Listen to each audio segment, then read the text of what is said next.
Hi పిల్లలు, మళ్ళీ మా హ్యాపీ లెర్నింగ్ కిడ్స్ ఛానల్కి స్వాగతం. ఈరోజు మనం చాలా ప్రాచీనమైన కథ వినబోతున్నాం.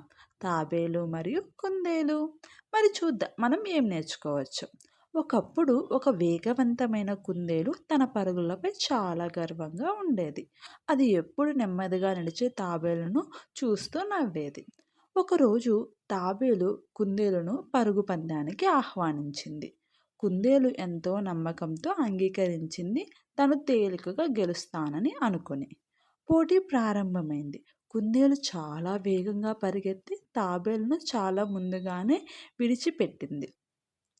కుందేలు చాలా ధైర్యంగా చెట్టు కింద నిద్రపోయింది. ఇంతలో తాబేలు నెమ్మదిగా కానీ స్థిరంగా ముందుకు సాగింది.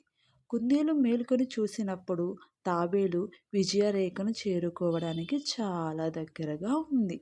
తాబేలు చివరికి గమ్యాన్ని చేరి పోటీ గెలిచింది. ఈరోజు మోరల్ ఏంటి? నెమ్మదిగా కానీ స్థిరంగా చేయడం విజయం తేవడంలో ఉత్తమం. ఇంతవరకు మన కథ ముగిసింది పిల్లలు. ధైర్యంగా మరియు స్థిరంగా ఉంటే ఏదైనా సాధ్యమేనని గుర్తుంచుకోండి. మా హ్యాపీ లెర్నింగ్ కిడ్స్ ఛానల్ను లైక్ చేయండి, షేర్ చేయండి మరియు సబ్స్క్రైబ్ చేయడం మర్చిపోకండి. మళ్ళీ కలుద్దాం మరో సరదా మరియు శిక్షణాత్మక కథతో.